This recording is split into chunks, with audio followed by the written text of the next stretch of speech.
लेकिन वो तुरंत अपनी नजरें चुराते हुए बोले, बताया तो था एक्सीडेंट से मौत हो गई थी एक। लेकिन गर्वित उन्हें ध्यान से देखते हुए बोला, नहीं आपने अभी शायद मुझे पूरी बात नहीं बताई है। अगर कोई वैसी बात हो तो आप मुझे बता सकते हैं। ये सब सुनकर अब अभिषेक जी एक सेकंड के लिए खामोश हुए और फिर से अपनी नजर चुराकर बोले, नहीं नहीं ऐसी कोई बात नहीं थी।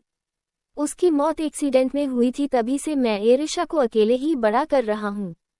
इसके जवाब में गर्वित ने उन्हें घूरते हुए कहा, जब 5 साल की उम्र में आपकी बीवी की मौत हुई थी तो फिर आपने दूसरी शादी क्यों नहीं की? क्योंकि आपकी बेटी 5 साल में बहुत छोटी थी, आप चाहते तो दूसरी शादी कर सकते थे। दूसरी शादी का नाम सुनकर एक बार फिर से अभिषेक जी की आंखों में कुछ आया, लेकिन वो तुरंत उस बात को छुपाते हुए बोले, सौतेली माँ किसी की नहीं होती। और मेरी बेटी बहुत ही नादान मासूम थी, मैं नहीं चाहता था कि उसकी मासूमियत को कोई भी सौतेली माँ आकर खराब करे। इसलिए मैंने शादी नहीं की और अकेले ही अपनी बेटी को पाल पोस कर बड़ा किया। ये सुनकर गर्वित अब खामोशी के साथ उन्हें देखने लगा। तभी अभिषेक जी ने जल्दबाजी के साथ कहा, अरे हाँ मुझे याद आया, मुझे एक मेल करना था, मैं अभी थोड़ी देर बाद आता हूँ। तब तक आप ताजी हवा लीजिए। ये कहकर वो वहां से चले गए और इधर गर्वित उन्हें जाते देख तिरछा मुस्कुरा दिया और अपने दोनों हाथ को फैलाते हुए ऊपर आसमान की तरफ देखकर बोला, हर चेहरे के पीछे एक राज है और मैं यहाँ खुद एक हमराज हूँ।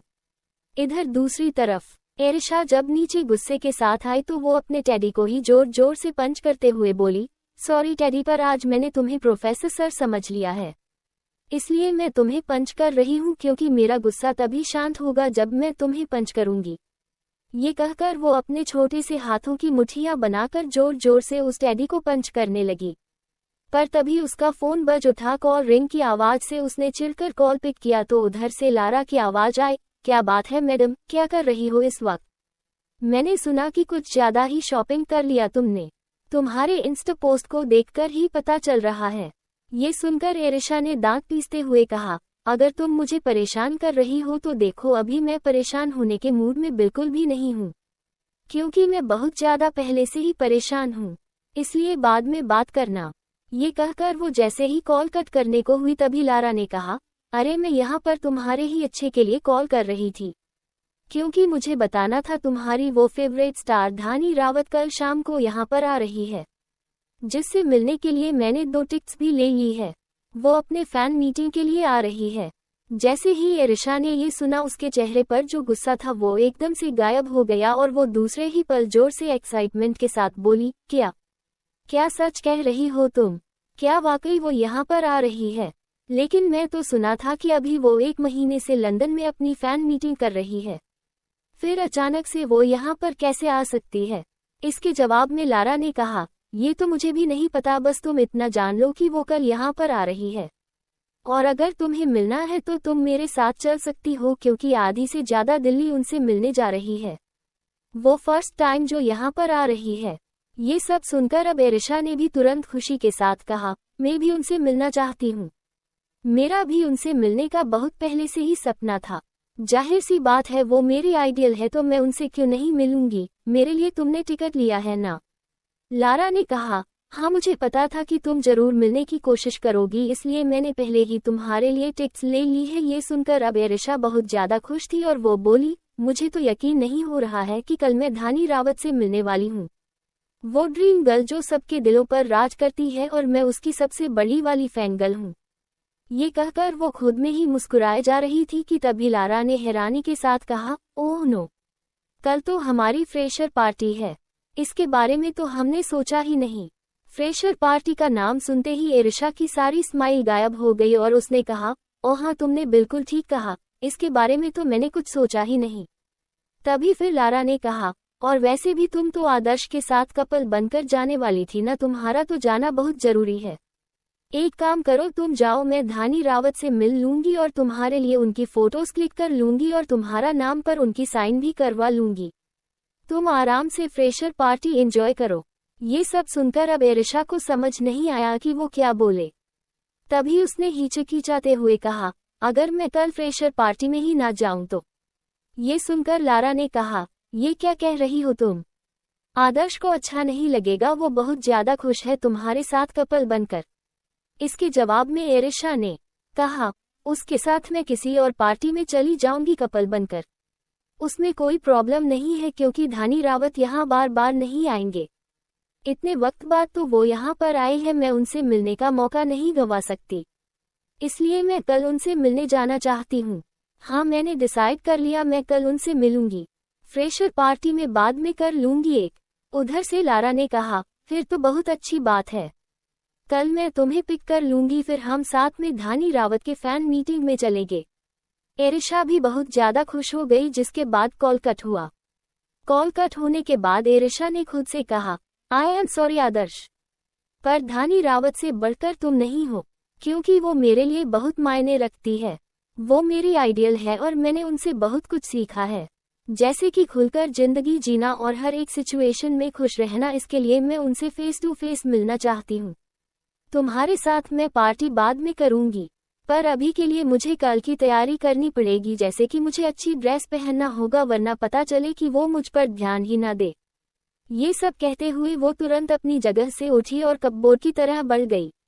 अगला दिन डाइनिंग एरिया। इस वक्त डाइनिंग एरिया का माहौल काफी ज्यादा शांत था। वहां पर गर्वित मौजूद था और गर्वित के होने की वजह से इरिशा सिर्फ चुपचाप ब्रेकफास्ट किए जा रही थी। तभी अभिषेक जी ने इरिशा को देखकर कहा, बेटा तो तुमने अपने फ्रेशर पार्टी की सारी तैयारी कर ली है ना? ये सुनकर इरिशा ने जल्दी से अपना सर हाँ में हिला दिया और फिर से ब्रेकफास्ट करने लगी। उसे इतनी जल्दी खाते देख अभिषेक जी ने कहा, आराम से खाओ बेटा, तुम्हारे पास तो अब खाने पीने के मैनर्स ही नहीं रह गए।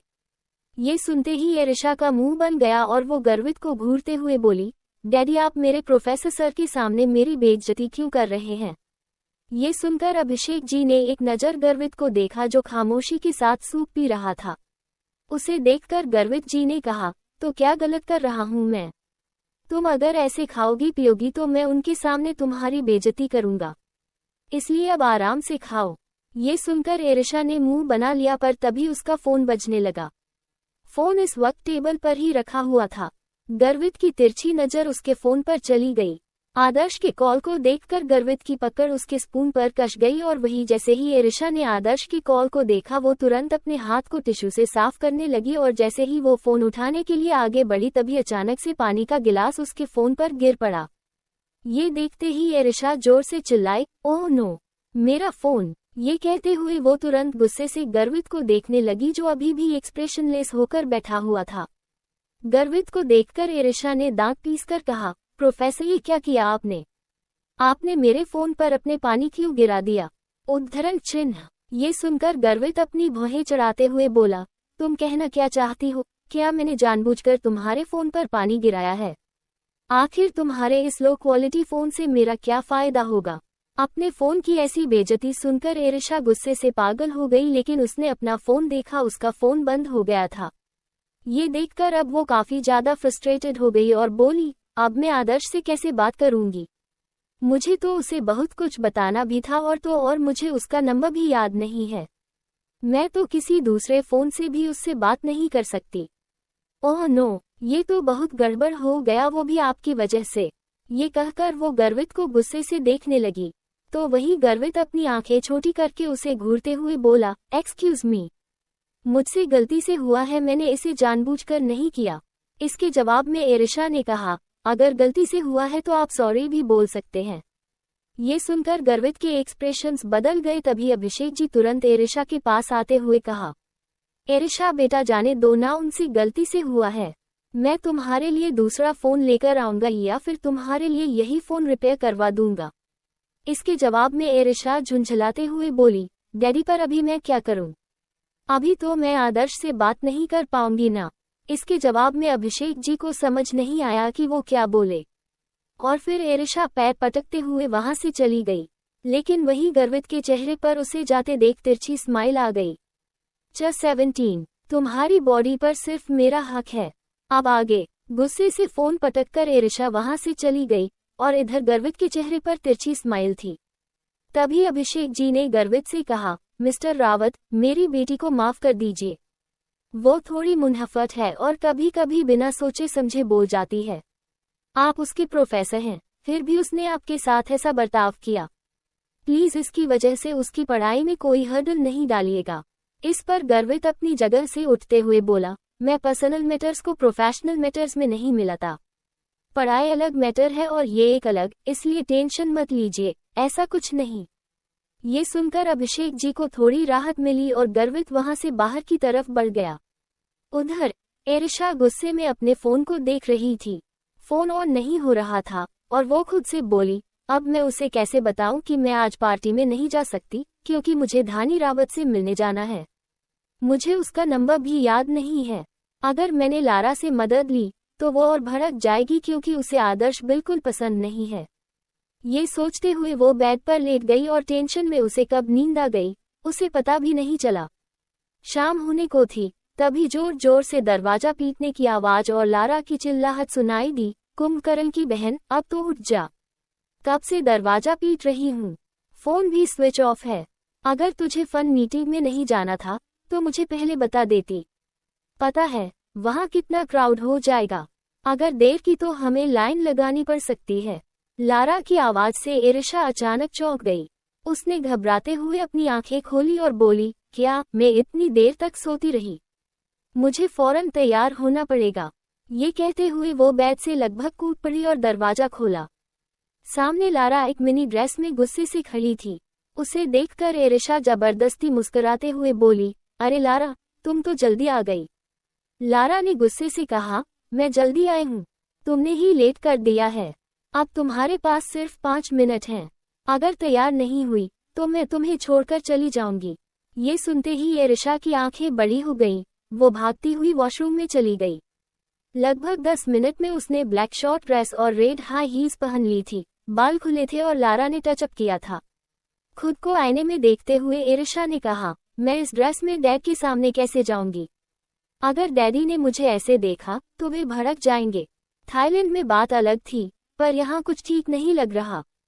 उसकी बात सुनकर लारा बोली, अभिषेक अंकल बहुत ओपन माइंडेड हैं, उन्हें इससे कोई दिक्कत नहीं होगी। अब चलो जल्दी। ये कहकर उसने एरिशा का हाथ पकड़ा और बाहर ले आई। अभिषेक जी उस वक्त सोफे पर फोन में कुछ काम कर रहे थे। दोनों को जाते देख उन्होंने मुस्कुराते हुए कहा, पार्टी में एंजॉय करना। ये सुनते ही एरिशा बोली, थैंक यू डैडी, और दोनों वहां से निकल गईं। कुछ ही देर में एरिशा और लारा एक लग्जरी होटल के बाहर पहुंची। होटल को देखकर एरिशा ने कहा, कहीं हम भिखारी तो नहीं लग रहे? ऐसा होटल है कि कहीं हमें बाहर ही ना निकाल दें। लारा ने एटीट्यूड में जवाब दिया, तुम्हारा तो पता नहीं, पर मुझे कोई नहीं निकाल सकता। मैंने अपने डैड से कहकर वीआईपी पास लिया है। वीआईपी पास सुनते ही एरिशा की आंखें चमक उठी। वो लारा का हाथ पकड़कर बोली, तुम मेरी बेस्ट फ्रेंड हो। तुम्हारे जैसी दोस्त पावर मेरी दुनिया बदल गई। मैं बहुत खुश हूँ। लारा मुस्कुराते हुए बोली, डोंट वरी, तुम्हारे लिए भी पास लिया है। अब ज्यादा मक्खन लगाने की जरूरत नहीं। ये सुनते ही एरिशा की आंखों में चमक आ गई। वो दोनों होटल के अंदर घुसे। लग्जरियस होटल, आलीशान सजावट, चमचमाती रोशनी और माहौल में एक अलग ही रौनक थी। दोनों ने ही इधर उधर देखा और धीरे धीरे मेन हॉल की तरफ बढ़ने लगी। लारा ने वीआईपी पास दिखाकर उन्हें सीधे अंदर जाने की एंट्री दिलवा दी और वे दोनों तेजी से पार्टी के अंदर पहुंच गई। हॉल के अंदर कई सारे लोग मस्ती कर रहे थे। डांस फ्लोर पर एक लाइव बैंड बज रहा था और लोग अपनी मस्ती में झूमते नजर आ रहे थे। एरिशा थोड़ा हेजिटेट में थी क्योंकि ये माहौल उसके लिए नया था। उसे थोड़ी झिझक महसूस हो रही थी। उसने धीरे से लारा के कान में कहा, मुझे यकीन नहीं हो रहा कि हम यहाँ हैं। ये तो सच में बहुत अलग दुनिया है। लारा मुस्कुराते हुए बोली, अरे रिलैक्स, यहाँ सब मस्ती करने आए हैं, कोई किसी की तरफ ध्यान नहीं दे रहा, बस एंजॉय करो। लगभग 5 मिनट में वहाँ काफी शोर होने लगा और सभी लोग जोर जोर से चिल्लाने और तालियां बजाने लगे क्योंकि स्टेज पर एक बेहद खूबसूरत लड़की आई थी जिसकी उम्र लगभग 24 साल थी। उसने पर्पल रंग की एक फिटिंग स्लीवलेस ड्रेस पहन रखी थी और उसके साथ उसका असिस्टेंट भी था। उसकी आंखों में कॉन्फिडेंट की चमक और होठों पर हल्की सी स्माइल थी। धानी रावत को देखते ही एरिशा खुशी से चिल्लाते हुए बोली, मैम, मैं आपकी बहुत बड़ी फैन हूँ। आपको देखने के लिए मैंने अपनी फ्रेशर पार्टी भी छोड़ दी। आई एम सो हैप्पी कि मैं आपको देख पाई। लेकिन उसकी आवाज भीड़ के शोर में दब गई क्योंकि चारों ओर पहले से ही लोग जोर जोर से चिल्ला रहे थे। लारा ने उसे शांत करते हुए कहा, पहले शांत हो जाओ, इतनी जोर से चिल्लाने की जरूरत नहीं है। वो हमें सुन भी नहीं सकती, और देखो कितने सारे लोग उनके पास हैं। ये सुनकर एरिशा का चेहरा उतर गया, लेकिन उसने तुरंत अपना फोन निकाला और दूर से ही धानी रावत की कई सारी फोटो क्लिक करने लगी। उधर धानी रावत अपनी चेयर पर आराम से बैठ गई। उसके असिस्टेंट ने धीरे से कहा, मैम, शाइनिंग मोमेंट शुरू होने वाला है। हम एक एक करके फैंस को आपके पास भेज रहे हैं। इस पर धानी ने गहरी सांस लेकर कहा, अच्छा, तो जल्दी खत्म करो। तुम्हें पता है ना, मुझे आगे और भी काम है। असिस्टेंट ने सिर हिलाया, जिसके बाद एक एक करके फैंस धानी रावत से मिलने के लिए और उनके ऑटोग्राफ के लिए आने लगे। धानी एक एक करके सभी को ऑटोग्राफ दे रही थी। इधर एरिशा और लारा भी लाइन में लग चुके थे। वीआईपी पास होने की वजह से उन्हें ज्यादा लंबी लाइन में नहीं लगना पड़ा, लेकिन भीड़ में अब भी खड़े थे। एरिशा ने थोड़ी नाराजगी से कहा, उनके पास पहुंचते पहुंचते तो सुबह हो जाएगी, मैं खुद को कंट्रोल नहीं कर पा रही हूँ। इस पर लारा ने हंसते हुए कहा, मुझे क्या पता था कि इतने सारे लोग वीआईपी पास लेकर खड़े होंगे। मुझे लगा कि मैं ही स्पेशल हूँ, लेकिन यहाँ मुझसे भी ज्यादा अमीर लोग खड़े हैं। एरिशा ने मजाकिया लहजे में कहा, तो तुम्हें क्या लगता है कि तुम इकलौती अमीर हो? यहाँ तुमसे भी बड़े बड़े खानदान के लोग हैं, और आदर्श तो सबसे ज्यादा अमीर है। उसने खुद बताया कि उसकी फैमिली बहुत मिस्टीरियस है और उसमें एक से बढ़कर एक शौकन लोग हैं। एरिशा की इस बात पर लारा के चेहरे पर हैरानी दिखी। वो एरिशा को घूरते हुए बोली, क्या तुम सच कह रही हो? एरिशा ने सिर हिलाते हुए कहा, हाँ, बिल्कुल सच है। ये बात आदर्श ने खुद मुझे बताई है। लेकिन फिलहाल उसकी बात छोड़ो और धानी मैम पर ध्यान दो। देखो ना, वो कितनी खूबसूरत लग रही हैं। ये सुनकर लारा का ध्यान फिर धानी की तरफ चला गया। उधर धानी सभी फैंस को ऑटोग्राफ दे रही थी। तभी अचानक उसका फोन बज उठा। उस कॉल को पिक करने के कुछ देर में ही धानी ने डायरेक्ट सबसे आखिरी लाइन में एरिशा की तरफ देखा। जैसे देखते ही उसने असिस्टेंट से कुछ इशारा किया। असिस्टेंट अपना सिर हिलाया और वो सीधे एरिशा की तरफ बढ़ गया। उसने एरिशा से कुछ कहा, जिसे सुनते ही वो शॉक्ड हो गई और तुरंत लगभग दौड़ते हुए स्टेज के पास पहुंची, लेकिन दौड़कर आने से वो संभल नहीं पाए और सीधे धम्म से जा गिरी। जिसे देखते ही धानी ने तुरंत एरिशा को संभाल कर खड़ा की और उसने उसे पास की चेयर पर बैठने का इशारा किया। एरिशा के चेहरे पर खुशी के साथ साथ घबराहट भी साफ झलक रही थी। वो ये सोच रही थी कि आखिर उसने अपने फेवरेट सेलिब्रिटी के सामने इतनी बड़ी गलती कैसे कर दी। लेकिन धानी ने उसकी घबराहट को महसूस कर लिया और मुस्कुराते हुए कहा, कोई बात नहीं मिस, कभी कभी खुशी में हम खुद को संभाल नहीं पाते हैं ना। एरिशा की आंखों में एक अलग सी चमक थी। उसने हिम्मत जुटाकर धीमी आवाज में कहा, मैम, मैं सच में आपकी बहुत बड़ी फैन हूँ। मैंने आपकी हर फिल्म और हर इवेंट फॉलो किया है। मैं नहीं जानती थी कि कभी आपसे मिलने का मौका मिलेगा। धानी ने मुस्कुराते हुए जवाब दिया, ये तो खुशी की बात है अलीशा। फैंस का प्यार ही हमें आगे बढ़ने में मोटिवेट करता है। तभी धानी की असिस्टेंट ने उसके पास आकर कुछ कागज दिया और धानी ने एरिशा से कहा, मिस, मैं चाहती हूँ कि तुम मेरा ये खास ऑटोग्राफ रखो। उसने एक छोटे से नोट पर खास तौर से एरिशा के लिए एक लाइन लिखी और उस पर अपने साइन कर दिए। फिर वो ऑटोग्राफ देते हुए बोली, और हाँ, ये ऑटोग्राफ सिर्फ एक यादगार के लिए नहीं, बल्कि ये तुम्हारे लिए एक मैसेज भी है कि तुम अपने सपनों को पूरा करने के लिए हार्ड वर्क करो। एरिशा के लिए ये पल किसी सपने से कम नहीं था। उसने ऑटोग्राफ को खुशी से संभाला और धानी को थैंक यू कहा। उसे समझ नहीं आ रहा था कि क्या कहे। तभी उसने हिम्मत जुटाकर कहा, मैम, क्या आपके साथ एक फोटो ले सकती हूँ? धानी ने हामी भरते हुए एरिशा के साथ फोटो खींचवाई। तस्वीर में धानी की मुस्कान और एरिशा की चमकती आंखें साफ दिखाई दे रही थी। इधर लारा दूर से ये सब देख रही थी और मुस्कुराते हुए सोच रही थी कि इस मुलाकात ने एरिशा का दिन तो बना दिया। अचानक धानी ने एरिशा से पूछा, तुमने मेरे बारे में इतनी सारी बातें बताईं, क्या तुम मुझे अपने बारे में कुछ नहीं बताओगी? ये सुनकर एरिशा थोड़ी झिझकी, लेकिन फिर एक्साइटमेंट में उसने अपनी पढ़ाई, दोस्ती और कुछ शरारतों के बारे में बताया। धानी उसके एक्साइटमेंट और मासूमियत से काफी इफेक्ट हो रही थी। कुछ देर बाद असिस्टेंट ने धानी को इशारा किया, तो धानी ने एरिशा से कहा, मुझे अब जाना होगा, लेकिन मुझे तुमसे मिलकर बहुत खुशी हुई। एरिशा ने धानी का शुक्रिया अदा करते हुए कहा, मैम, ये दिन मेरी जिंदगी का सबसे मेमोरेबल दिन बन गया है। Thank you so much. Dhani ने उसे एक बार फिर से मुस्कुराकर देखा और कहा, खुद पर भरोसा रखना और कभी हार मत मानना। ये सुनते ही एरिशा ने फोटो और ऑटोग्राफ को देखकर अपने दिल को संभाला। उसने मन ही मन सोचा कि ये मुलाकात उसे हमेशा मोटिवेट करती रहेगी। लारा ने उसे गले लगाते हुए कहा, देखा, मैंने कहा था ना, तुम उनसे मिल सकोगी। एरिशा भी मुस्कुराए और वो दोनों भी बाहर जाने लगे।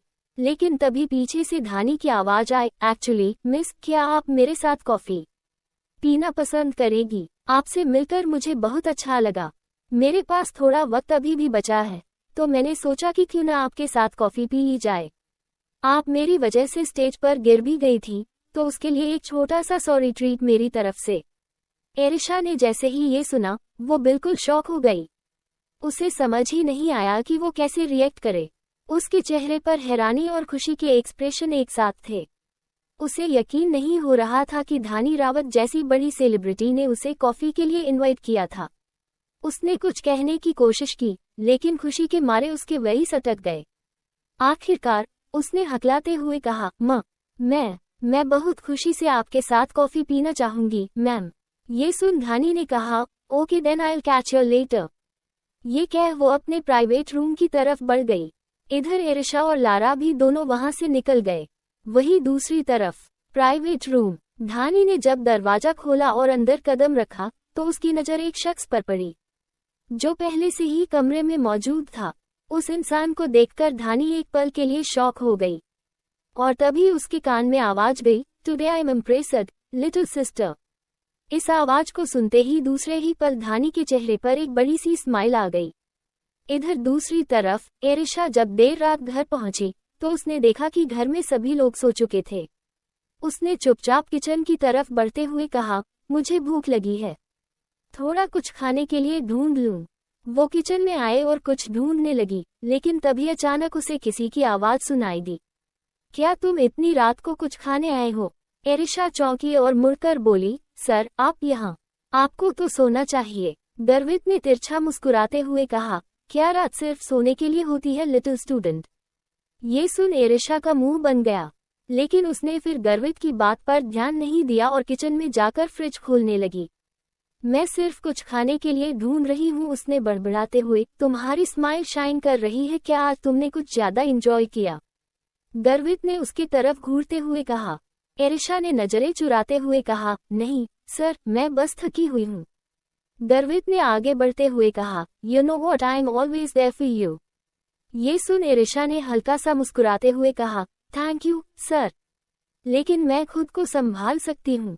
गर्वित ने उसके करीब आते हुए कहा, लेकिन कभी कभी किसी पर यकीन करना भी जरूरी होता है। एरिशा ने जल्दबाजी के साथ कहा, मैं बस अपना काम कर रही हूँ, मुझे लगता है कि मुझे सोने जाना चाहिए। ये कह जैसे ही एरिशा किचन से बाहर निकलने की कोशिश की, गर्वित ने उसे अचानक दीवार से सटा दिया। एरिशा का शॉक हो गई, पर तभी गर्वित दांत भींचते हुए बोला, तुम्हें क्या लगता है, ये शॉर्ट्स कपड़े पहनकर तुम क्या कर रही हो? सर, मैं सिर्फ कुछ खाने आई थी। ये कैसा बेतुका सवाल है?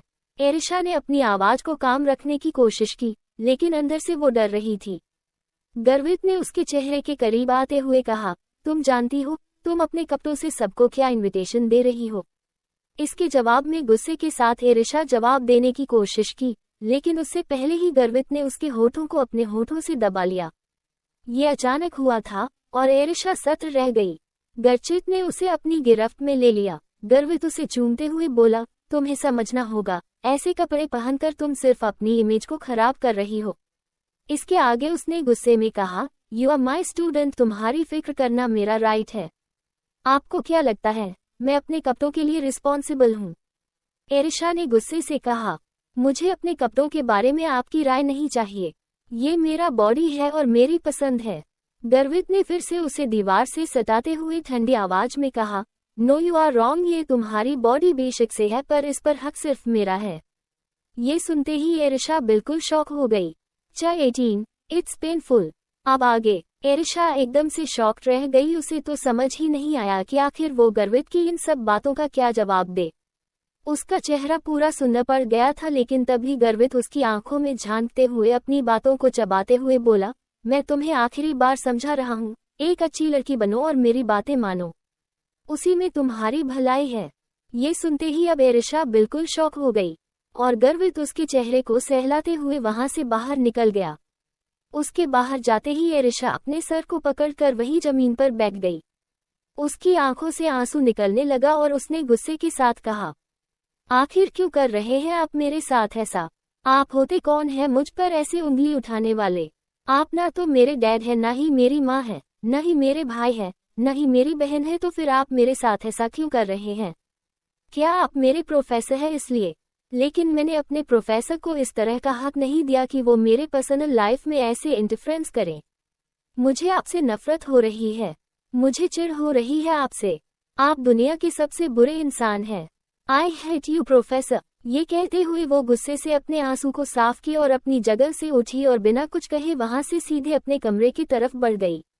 इधर दूसरी तरफ कॉलेज की पार्टी में इस वक्त आदर्श अकेले खड़ा बार काउंटर के पास वाइन पी रहा था। उसके चेहरे पर कोई भी एक्सप्रेशंस नहीं थे। तभी नताशा उसके पास आए और मुस्कुरा कर बोली, क्या हुआ आदर्श? मैंने सुना था कि तुम अपनी कपल के साथ आ रहे हो, पर यहाँ तो तुम अकेले ही वाइन पी रहे हो। कहीं ऐसा तो नहीं कि तुम्हारी उस सो कॉल गर्लफ्रेंड ने तुम्हें धोखा दे दिया हो?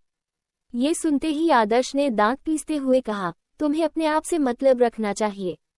इसके जवाब में नताशा हंसते हुए बोली, मैंने तो पहले तुमसे कहा था कि उस लड़की पर यकीन मत करो। वो लड़की सिर्फ एक गोल्ड डिगर है। वो तुम्हारा सिर्फ फायदा उठाना चाहती है, इसके अलावा और कुछ भी नहीं। तुमने उसको इतनी महंगी शॉपिंग करवाए और अब देखो कैसे वो तुम्हें मुंह दिखाकर चली गई। नहीं नहीं, उसने तो यहाँ पर तुम्हें अपना मुंह ही नहीं दिखाया और वापस ही नहीं आई। ये सब सुनकर अब आदर्श गुस्से से अपने दांत पीसने लगा।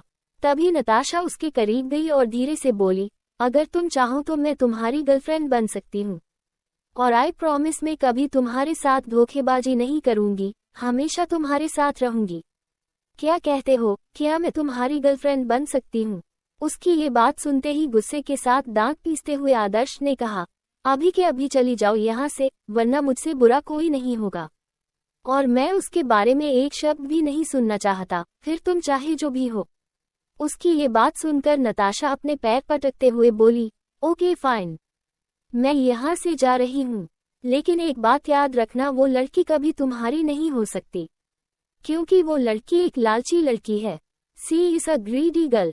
ये कहकर वो गुस्से के साथ वहां से चली गई, और वही आदर्श ने अपना फोन निकाला और एरिशा को कॉल डायल करते हुए गुस्से के साथ बोला, एरिशा तुमने ये ठीक नहीं किया, मैंने तुम्हारा बहुत इंतजार किया पर तुम नहीं आई, और तुमने अपना फोन भी स्विच ऑफ कर दिया।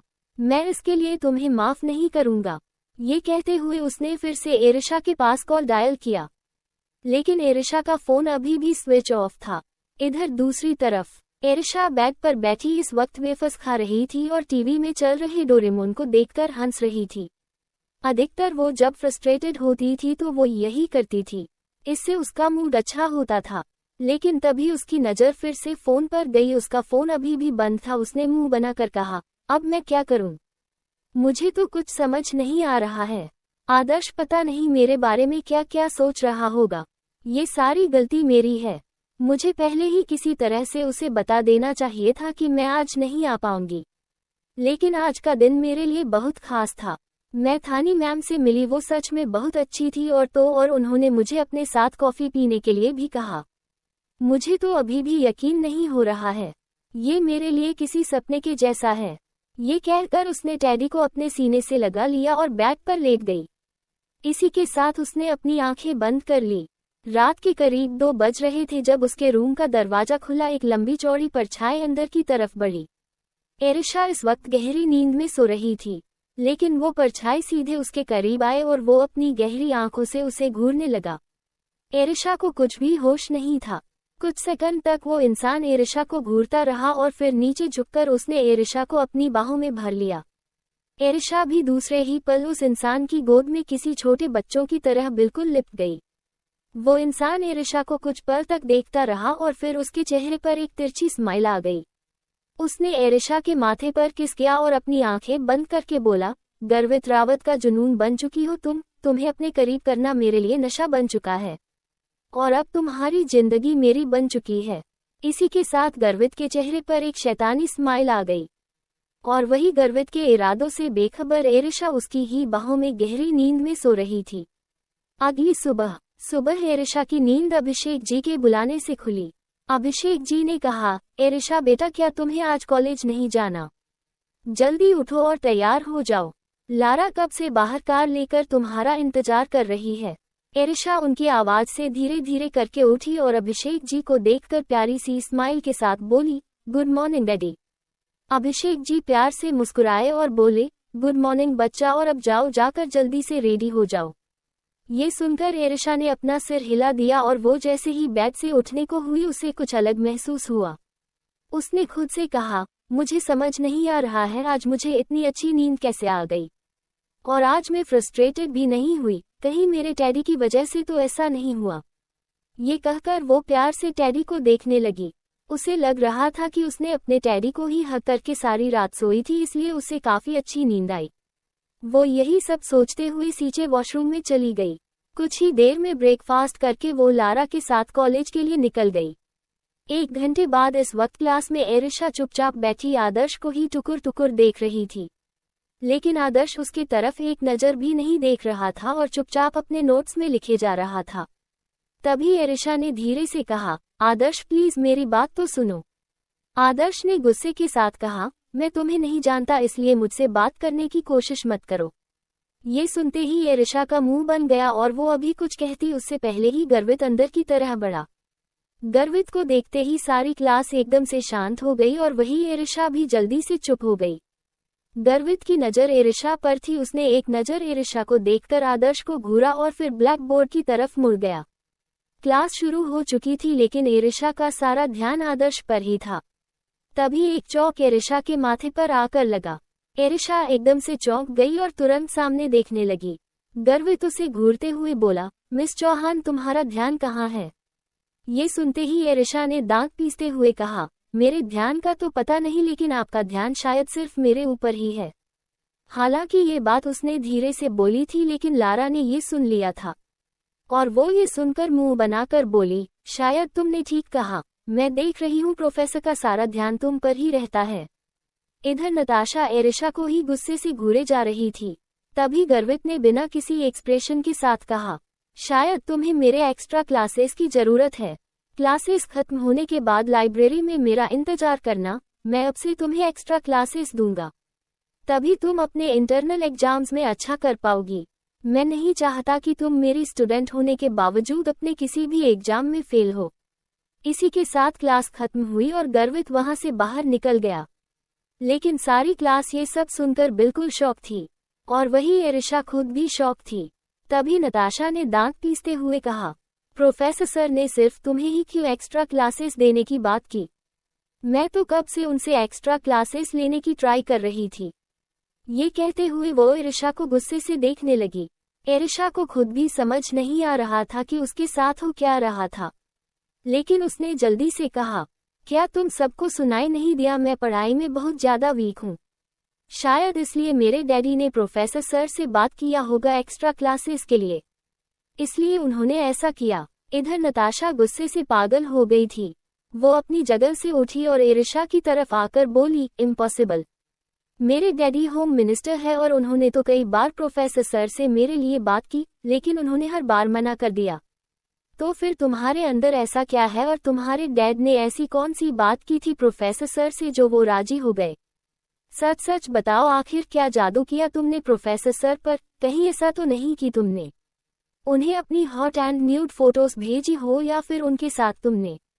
इसके आगे अभी नताशा कुछ कह पाती उससे पहले ही एरिशा जोर से गुस्से से चिल्लाते हुए बोली, जस्ट शट अप। अगर तुमने एक शब्द कहा तो मुझसे बुरा कोई नहीं होगा।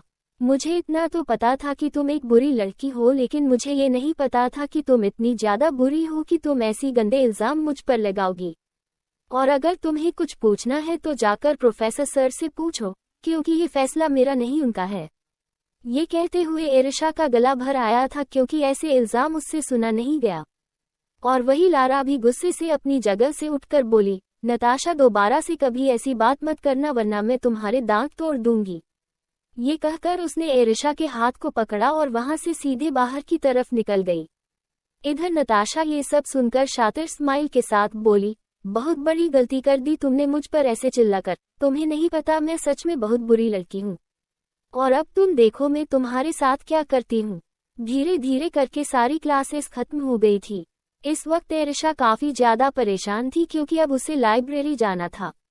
तभी लारा ने उसके कंधे पर हाथ रखकर कहा, तुम परेशान मत हो, सब कुछ अच्छा होगा। और अगर प्रोफेसर सर तुम्हें पढ़ाना चाहते हैं तो इसे तुम अपने लिए ही अच्छा समझो, क्योंकि सच में तुम्हें यहाँ की पढ़ाई ठीक से समझ नहीं आ रही है। और अगर वो पढ़ाएंगी तो तुम्हें शायद अच्छे से समझ आए। मेरे डैड ने आज मुझे जल्दी घर बुलाया है, इसलिए मैं तुम्हारे साथ नहीं रह सकती। मैं जा रही हूँ, अपना ख्याल रखना। और मैंने तुम्हारा फ़ोन रिपेयर करने के लिए दे दिया है, कल कॉलेज आते वक्त में ले आऊंगी। ये सुनकर एरिशा ने अपना सिर हिलाते हुए कहा, ओके थैंक यू। इसके बाद वो वहां से चली गई। इधर एरिशा वहां अकेली थी क्योंकि आदर्श भी बिना उससे बात किए ही चला गया था। एरिशा उदासी के साथ अपना बैग उठाए और सीधे लाइब्रेरी की तरफ जाने लगी। उधर का एरिया थोड़ा सुनसान था क्योंकि सभी स्टूडेंट पहले ही जा चुके थे। एरिशा भी जा ही रही थी कि तभी पीछे से किसी ने उसके बाल को पकड़ा और उसे खींचते हुए सीधे एक खाली क्लासरूम की तरफ लेकर जाने लगी। एरिशा दर्द से चिल्ला उठी और तुरंत घबरा कर बोली, कौन है कौन है, छोड़ो मुझे। लेकिन उस इंसान ने उसको नहीं छोड़ा और उसे खींचते हुए क्लासरूम में ले आई। क्लासरूम में आते ही उसने एरिशा को जमीन पर पटक दिया। एरिशा लड़खड़ाते हुए जमीन पर मुंह के बल गिरी और उसके हाथ पैर में स्क्रैचेस आ गए और वो तुरंत घबराकर चारों तरफ देखने लगी। इस वक्त उसके सामने नताशा अपने हाथ में कैंची लिए खड़ी थी और वही 3 लड़कियां भी मुस्कुराते हुए खड़ी एरिशा को देख रही थी। उन सब के चेहरे पर एक शैतानी स्माइल थी जिसे देखकर एरिशा को कहीं ना कहीं डर लगने लगा और वो तुरंत हकला कर बोली, नताशा ये क्या बदतमीजी है, तुम मुझे यहाँ क्यों लेकर आए हो, छोड़ो मुझे। तभी नताशा अपने हाथ में कैंची को घुमाते हुए मुस्कुराकर बोली, मैंने सुना तुम प्रोफेसर सर से एक्स्ट्रा क्लासेस लेने जा रही थी। ये सुनकर एरिशा ने दांत पीसते हुए कहा, हाँ मैं जा रही थी, लेकिन इससे तुम लोगों को क्या, तुम लोग क्यों मुझे यहाँ लेकर आए हो। तभी नताशा नीचे झुकी और बोली, लेकिन अफसोस की बात है तुम उन तक पहुँच नहीं पाओगी, क्योंकि अब तुम्हारे साथ वो होगा जो तुमने सपने में भी नहीं सोचा होगा। ये सुनते ही एरिशा की आंखें बड़ी हो गई। तभी नताशा ने उन लड़कियों की तरफ इशारा करते हुए कहा, अपने फ़ोन के वीडियो कैमरा को ऑन करो और ये सब कुछ लाइव दुनिया वालों को दिखाओ। और याद रहे मेरा चेहरा नहीं आना चाहिए, मेरे चेहरे को ब्लर कर देना। ये सुनकर उन सभी लड़कियों ने अपना सिर हिलाया और तुरंत अपना फ़ोन ऑन करके एरिशा का वीडियो बनाने लगी। और वहीं एरिशा ने जब नताशा की ऐसी बातें सुनी तो उसके पैरों तले जमीन खिसक गई। वो तुरंत अपने कदम पीछे लेते हुए बोली, नहीं तुम सब ऐसा नहीं कर सकती मेरे साथ, छोड़ दो मुझे नताशा, तुम बहुत गलत कर रही हो, मैं प्रिंसिपल से तुम्हारी शिकायत करूंगी। नताशा ने हंसते हुए कहा, मेरे डैड होम मिनिस्टर है, तुम अगर पुलिस में भी मेरी शिकायत करोगी ना तब भी वो मेरा कुछ नहीं बिगाड़ पाएंगे। इसी के साथ उसने एरिशा के पैर को पकड़कर अपने करीब खींची और उसके कपड़े फाड़ दिए। ये देखते ही एरिशा डर से जोर से चिल्लाई, नहीं। लेकिन नताशा ने बेरहमी से उसके बाल को पकड़ते हुए कहा, यू नो व्हाट, मुझे तुम्हारे बाल बहुत पसंद है और जो चीज़ मुझे पसंद होती है उसे मैं अपने पास रख लेती हूँ, इसलिए मैं अभी तुम्हारे ये सारे बाल अपने पास रखने वाली हूँ क्योंकि मैं तुम्हें आज पूरी तरह से टकली कर दूंगी। इसी के साथ वो सभी जोर जोर से हंसने लगी और वही एरिशा ने जब ये सुना तो उसकी आंखें बिल्कुल डर से भर गई। वो तुरंत अपने आप को लगातार छुड़ाने लगी, लेकिन नताशा ने कैंची उठाया और डायरेक्ट उसके बाल की तरफ बढ़ा दी, जिसे देखते ही एरिशा एक बार फिर से जोर से चिल्ला पड़ी, नहीं 19 प्रोसेफा आप कूल हैं। अब आगे एरिशा की आंखों में डर से खौफ आ गया था। वो तुरंत अपने आप को छुड़ाने की कोशिश करने लगी। उसे आज उस पल के लिए बहुत गुस्सा आ रहा था जब उसके डैड ने उसे सेल्फ डिफेंस सीखने के लिए कहा था, लेकिन उस वक्त वो सेल्फ डिफेंस सीखने के बजाय धानी रावत के कॉन्सर्ट के सॉन्ग्स पर डांस करना सीख रही थी। अगर आज उसने ये सब कुछ सीखा होता तो वो नताशा जैसी लड़कियों के साथ लड़ सकती थी, लेकिन उसे लड़ना तो दूर, हाथ पैर चलाना भी ठीक से नहीं आ रहा था। वो गुस्से के साथ चिल्लाते हुए बोली, तुम सब मेरे साथ बहुत गलत कर रहे हो। मैं इसकी शिकायत अपने डैडी से करूंगी और सबसे करूंगी। कोई भी तुम सबको छोड़ेगा नहीं। लेकिन इसके जवाब में नताशा ने हंसते हुए कहा, तुमने बहुत गलत लड़की से पंगा लिया है। तुम्हारे डैड मैंने सुना है एक रिटायर्ड बैंकर है। रिटायर्ड बैंकर मेरे होम मिनिस्टर डैड के आगे कुछ भी नहीं है। तुम्हारे डैड मेरा तो क्या, मेरे नौकरों का भी कुछ नहीं बिगाड़ सकते। ये कहते हुए नताशा जोर जोर से हंसने लगी और वो लड़कियां भी हंसने लगी। तभी नताशा ने उन लड़कियों से कहा, इसके दोनों हाथ पैर इतनी मजबूती से पकड़ना कि जब तक इसके बाल पूरी तरह से कटकर मेरे हाथ में न आ जाए तब तक ये इधर उधर मूव न हो, क्योंकि बहुत घमंड है इसे अपनी खूबसूरती पर। पहले तो क्लास के इतने हैंडसम लड़के को अपना बॉयफ्रेंड बना लिया और फिर इतने हॉट प्रोफेसर को अपने पीछे लगा लिया। पता नहीं क्या क्या किया होगा इन सब के पीछे, लेकिन अब मैं इसे जिंदा नहीं छोड़ूंगी। ये कहते हुए उसने अब अपनी कैंची को उसके बालों पर फंसाया और उसके बाल काटने शुरू कर दिए। एरिशा को अपनी आंखों पर यकीन नहीं हो रहा था कि उसके बाल इस वक्त कटकर नीचे जमीन पर गिर रहे थे। वो जोर जोर से अपने आप को छुड़ाने की कोशिश करने लगी। वो चीख रही थी, चिल्ला रही थी, पर उसकी सुनने वाला कोई नहीं था। एरिशा की आंखों में आंसू भर गए। वो रोते हुए बोली, प्लीज मेरे बाल मत काटो, मुझे मेरे बाल बहुत पसंद है, क्योंकि मेरे डैडी ने बहुत प्यार से इनमें ऑयल मसाज करके बढ़ाया है। उन्हें मेरे बालों से बहुत प्यार है। प्लीज मेरे बाल मत काटे। मेरे बाल मेरी मम्मा की तरह है, इसलिए मैं इनसे बहुत प्यार करती हूँ। Please I request you. Arisha के बाल वाकई बहुत खूबसूरत थे और नताशा ये बर्दाश्त नहीं कर पा रही थी। उसने दांत पीसते हुए कहा, मैंने तुमसे पहले ही कहा था कि मुझसे पंगा मत लेना। मैं जब अपने घर वालों को नहीं छोड़ती, गलती करने पर तो तुम वैसे भी मेरी दुश्मन हो। इसी के साथ उसने एरिशा के नाखूनों पर भी उस कैंची से स्क्रचेस करने शुरू कर दिए। एरिशा दूसरे ही पल दर्द में जोर से चिल्लाए और नताशा इसी के साथ हंसने लगी। तभी नताशा ने फिर से उसके बालों को काटना शुरू किया। एरिशा की आंखों से सिर्फ और सिर्फ अब आंसू गिर रहे थे। उसे ऐसा लग रहा था जैसे कि ये जिंदगी का उसका आखिरी दिन हो।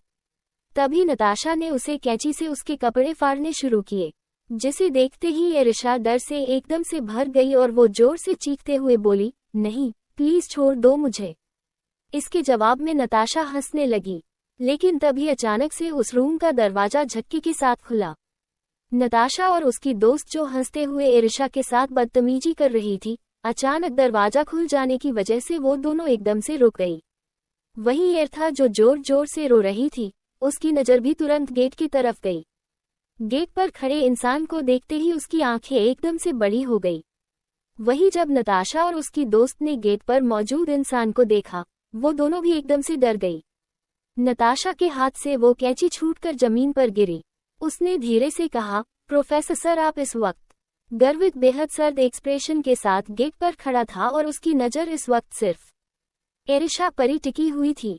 इधर एरिशा तो सिर्फ और सिर्फ रोए ही जा रही थी। उसने सिसकते हुए कहा, प्रोफेसर प्लीज मुझे बचा लीजिए, ये सब मुझे आज लगभग मार ही डालेंगे। इन्होंने मेरे बाल काटने चाहे हैं, प्लीज मुझे बचा लीजिए प्रोफेसर। ये कहते हुए एरिशा किसी बच्चे की तरह बिलक बिलक कर रोने लगी और वहीं अभी भी बस खामोशी के साथ गर्वित गेट पर ही खड़ा था।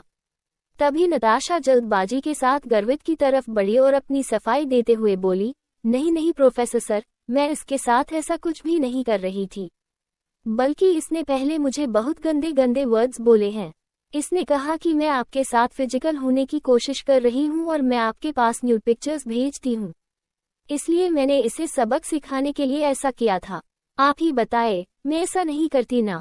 आप तो मेरे प्रोफेसर और गार्जियन की तरह है, मैं आपके पास न्यूड पिक्चर्स कैसे भेज सकती हूँ। एरिशा ने जैसे ही ये सुना, वो बिल्कुल शॉक्ड हो गई और शॉक होकर बोली, क्या? पर मैंने ऐसा कब कहा?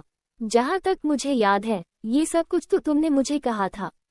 लेकिन तभी नताशा की दोस्त ने कहा, चुप रहो तुम, हमें अच्छे से पता है, हम खुद वहाँ थे। तुम जलती हो नताशा से, इसीलिए तुमने बहुत ही गंदे गंदे वर्ड्स बोले थे नताशा को। अगर हमने अपने कानों से न सुने होते तो हम तुम पर यकीन करते, पर तुम सिर्फ दिखने में छोटी हो, बाकी तुम्हारा दिमाग बहुत चलता है। ये सब सुनकर अब एरिशा की आंखों से फिर से आंसू निकलने लगे। वो इस वक्त खुद को कमजोर महसूस कर रही थी। उसने अपनी आंसू भरी नजरों से गर्वित को देखा, जो अभी भी खामोशी के साथ खड़ा था। उसे खड़े देखकर एरिशा को समझ आ चुका था, इसलिए उसने अपने आप को संभाला और धीरे से बोली, प्रोफेसर मुझे पता है, आप भी नताशा की बातों पर यकीन करेंगे, लेकिन मैंने कभी इसे ऐसे गंदे वर्ड्स नहीं बोले हैं और मुझे ये भी पता है कि ये मिनिस्टर की बेटी है, इसलिए सब इसकी बात पर जल्दी यकीन करेंगे और शायद मैं एक नॉर्मल मिडिल क्लास फैमिली से बिलोंग करती हूँ, कोई मेरी बात पर यकीन नहीं करेगा, लेकिन मुझे पता है कि मैंने ऐसा कुछ भी नहीं किया। ये कहकर वो धीरे से उठने की कोशिश करने लगी, लेकिन पैर में चोट आने की वजह से वो एकदम से फिर से लड़खड़ा गई और अब गर्वित ने उसकी तरफ अपने कदम बढ़ाए। इधर नताशा ने जब देखा कि गर्वित ने उसे कुछ भी नहीं कहा, तो उसकी आंखों में चमक आ गई। उसने मुस्कुराकर एरिशा को देखकर धीरे से कहा, इसे कहते हैं पैसों का रुतबा, जो तुम जैसी गरीब और फटीचर कभी नहीं समझ पाएगी। अभी तो मैं तुम्हें छोड़ रही हूँ, लेकिन बहुत जल्द मैं तुम्हें इस कॉलेज से ही निकलवा दूंगी। ये कहते हुए वो फिर अपने दोस्तों की तरफ देखकर बोली, चलो अब यहाँ से चलते हैं। वैसे भी मुझे तो अभी रोना आ रहा है, पता नहीं मैं अपने डैड को क्या जवाब दूंगी जब वो मुझसे पूछेंगे कि मैं इतना रो क्यों रही हूँ। अगर मैंने उन्हें गलती से भी बताया कि उनकी बेटी पर इतने गंदे इल्जाम लगाए गए हैं, तब तो मेरे डैड पता नहीं क्या करेंगे। उसकी दोस्त ने भी कहा, नताशा मुझे तुम्हारे लिए बहुत बुरा लग रहा है, तुम सच में बहुत अच्छी लड़की हो, लेकिन एरिशा जैसी लड़कियां तुम्हें बस बदनाम करने की कोशिश कर रही हैं। एरिशा जो अपने घुटनों को पकड़कर चीखकर रो रही थी, ये सब सुनकर उसने अपने हाथों की मुट्ठियां कसकर बंद कर ली और वहीं नताशा उसे देखकर शातिर स्माइल के साथ वहां से बाहर जाने के लिए मुड़ी।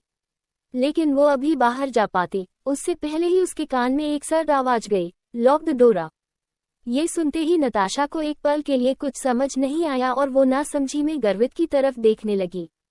गर्वित एरिशा की तरफ आया और उसने एरिशा को गौर से देखते हुए कहा, तुम दुनिया की सबसे बेवकूफ लड़की हो। गर्वित की ये बात सुनते ही एरिशा की आंखों में और भी ज्यादा आंसू आने लगे।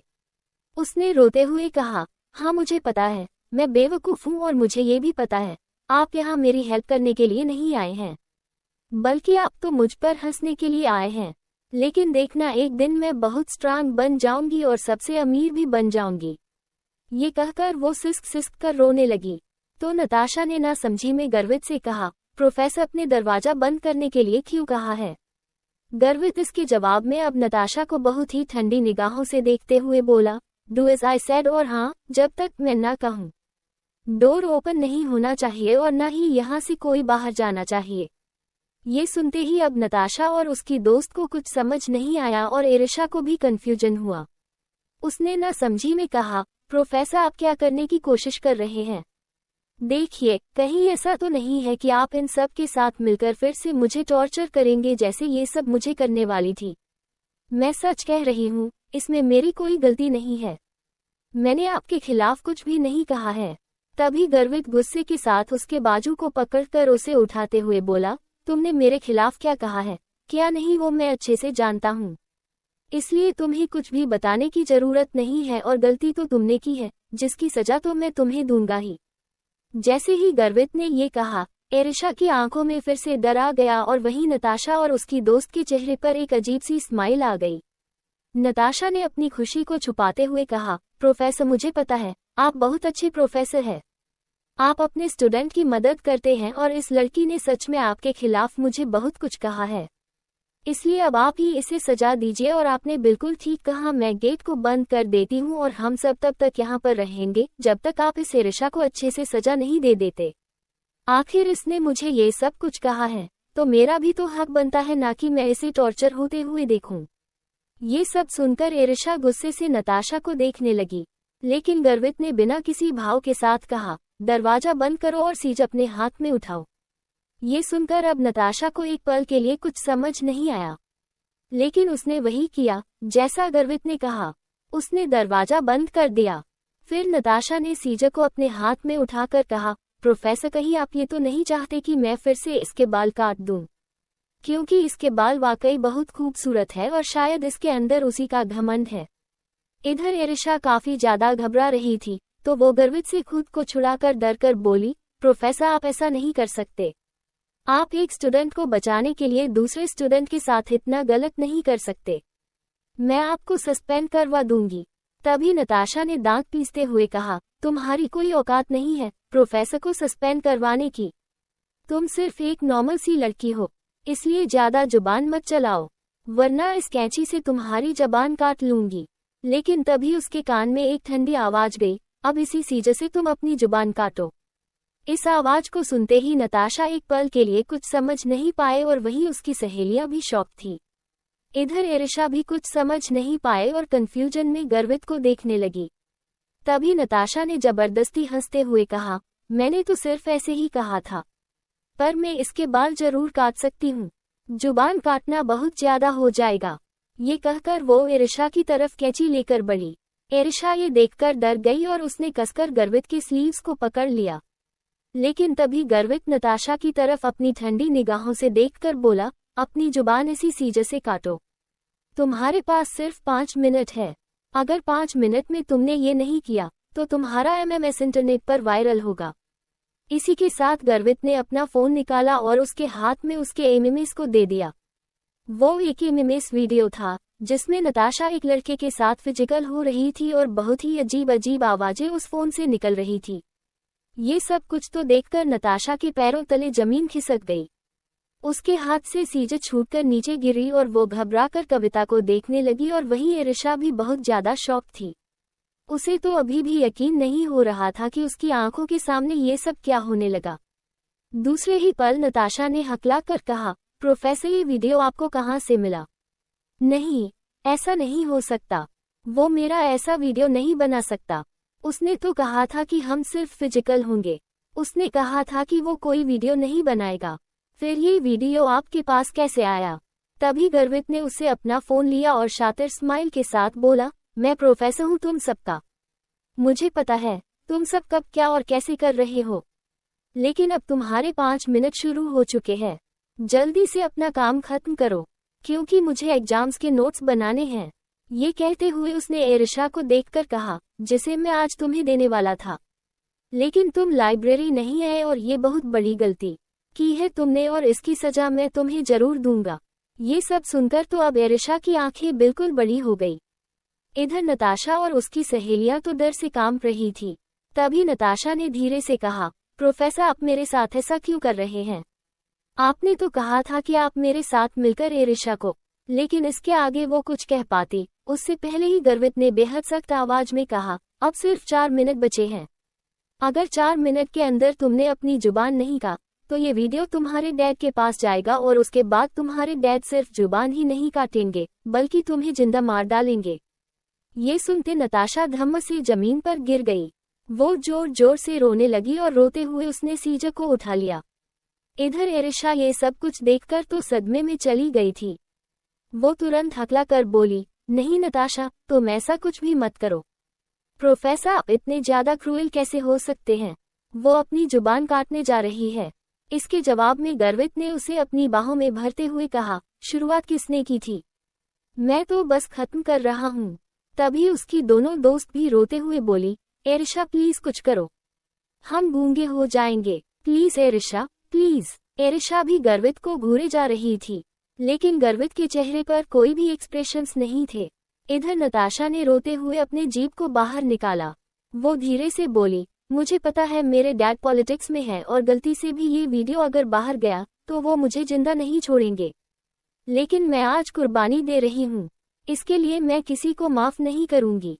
ये सुनकर गर्वित उसकी आंखों में ध्यान से देखकर बोला, तुम कोई नहीं होती किसी को माफ करने वाली, बल्कि अब कोई तुम्हें खुद माफ नहीं करेगा। सिर्फ 2 मिनट बचे हैं। 2 मिनट में अगर तुमने वो नहीं किया जो मैंने कहा, वरना। ये कहते हुए उसने अपना फोन निकाला, लेकिन तभी अचानक से नताशा ने अपने जीभ को काट दिया। आहा! इसी के साथ उसकी जोरदार चीख वही कमरे में गूंज गई और वही ये सब कुछ देखकर एरिशा के होश उड़ गए और उसने कसकर अपना सिर गर्वित के सीने में छिपा लिया। 20 किस मी फास्ट। अब आगे चारों तरफ खून ही खून बिखर गया था और इस वक्त वो दोनों लड़कियां नताशा की ऐसी हालत देखकर जोर जोर से चिल्ला रही थी। उनके चिल्लाने की आवाज से एरिशा खुद को संभाल नहीं पाई। देखते देखते उसकी आंखों के सामने अंधेरा छा गया। वो कुछ ही वक्त में गर्वित की बाहों में बेहोशी की हालत में झूल गई। गर्वित जो उसे ही घूर रहा था गुस्से से, उसे ऐसे देखकर उसके एक्सप्रेशंस गहरे हो गए।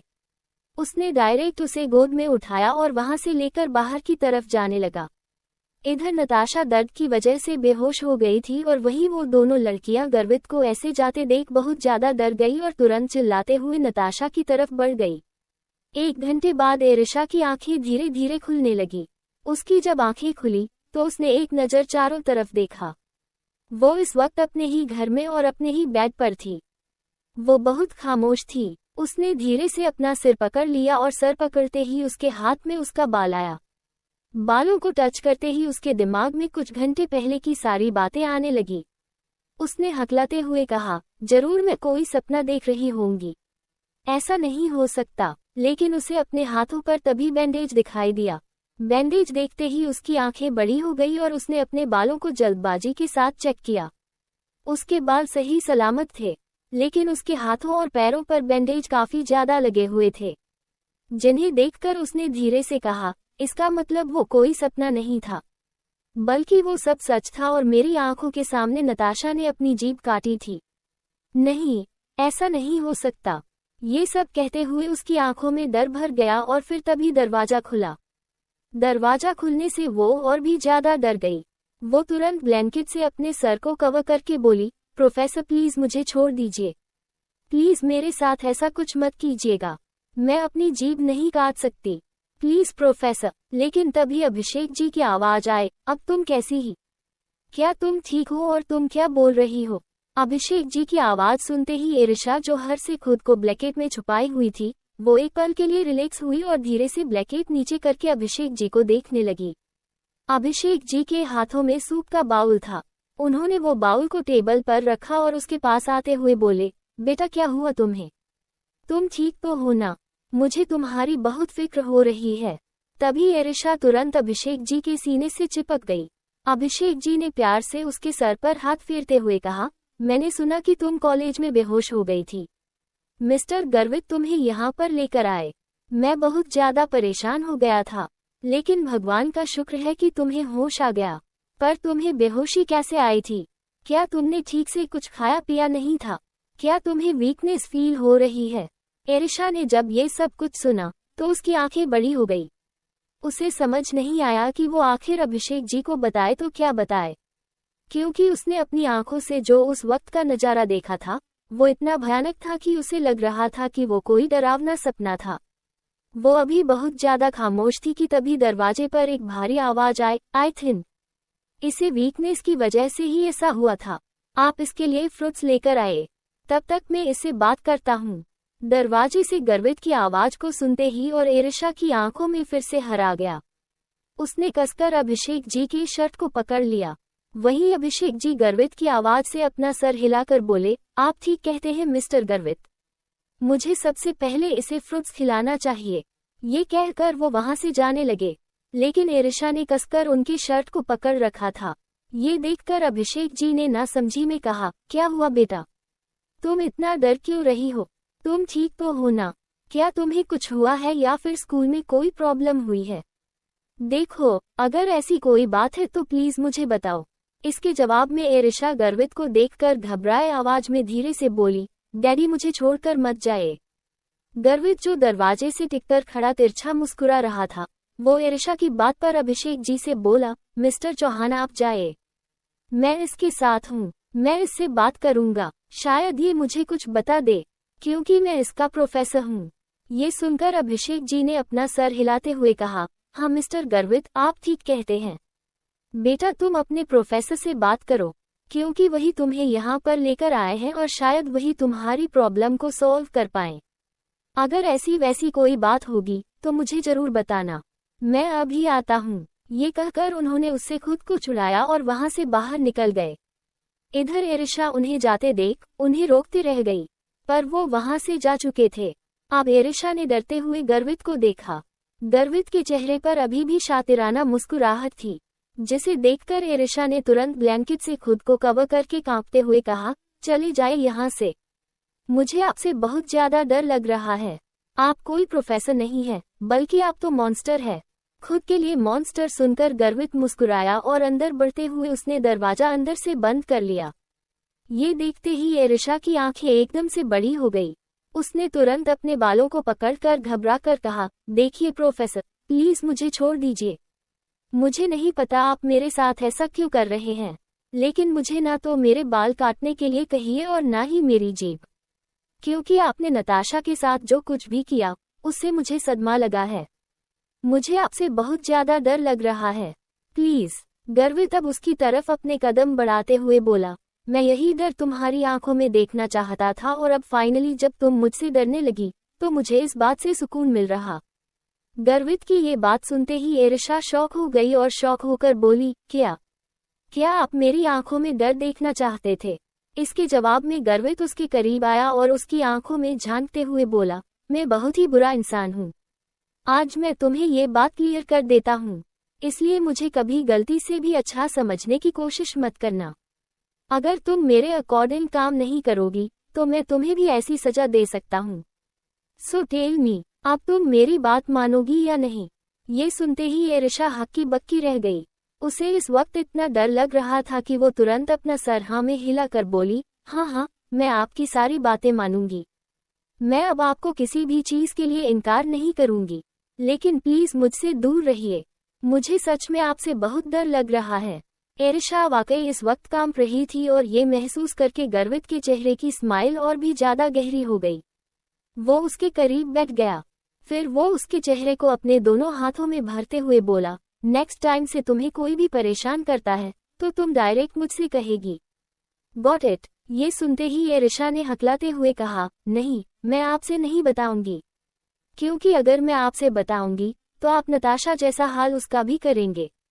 मुझे तो अभी नताशा के बारे में सोचकर ही बुरा लग रहा है।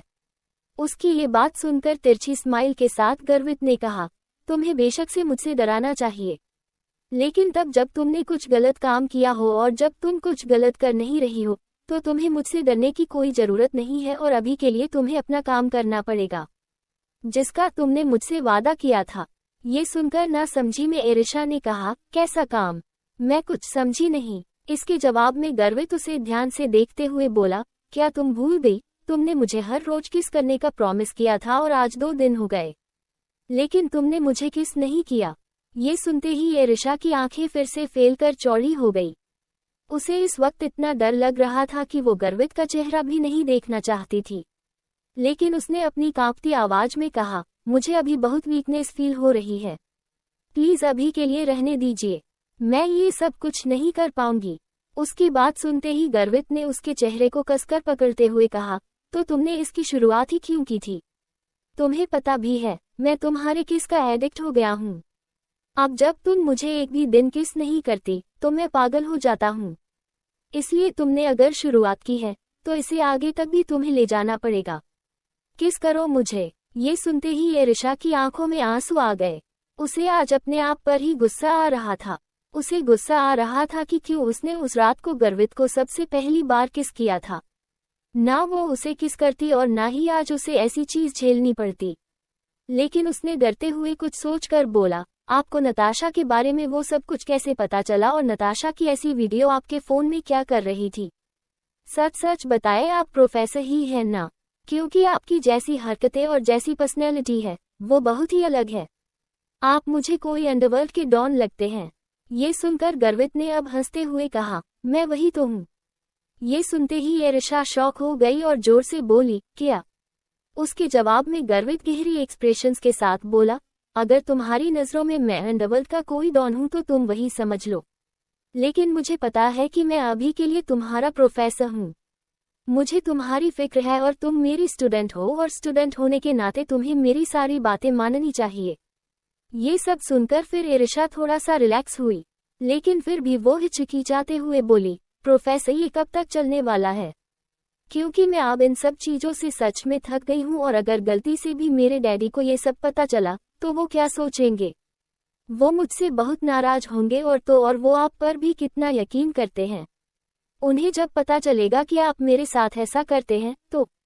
लेकिन तभी अचानक से गर्वित ने उसके होठों पर अपनी एक उंगली रखते हुए अपनी गहरी आवाज में कहा, शश, तुम फिक्र मत करो। पहली बात तो किसी को कुछ पता नहीं चलेगा और अगर उन्हें पता भी चलता है तो मैं उन इंसानों में से नहीं हूँ जो तुम्हें बीच में छोड़कर चला जाए। अगर मैंने तुम्हारे हाथ को पकड़ा है, तो उसे बीच में छोड़ने के लिए नहीं पकड़ा, बल्कि सबके बीच तुम्हारे साथ खड़े रहने के लिए पकड़ा है। सो डोंट वरी और अब मुझे किस करो, मैं तुम्हारा इंतजार कर रहा हूँ। ये कहकर उसने उसे कमर से पकड़कर अपने गोद में बिठा लिया। एरिशा काफी छोटी सी थी, इसलिए वो गर्वित की गोद में और भी ज्यादा छोटी बच्ची लगने लगी। उसने धीरे से गर्वित को कंधे से पकड़ा और अपने कांपते हुए होठों से बोली, प्लीज प्रोफेसर, ये सब कुछ जल्दी से बंद कर दीजिए, क्योंकि मुझे ये सब कुछ पसंद नहीं आ रहा। ये कहते हुए उसने ना चाहते हुए अपना चेहरा ऊपर उठाया और गर्वित के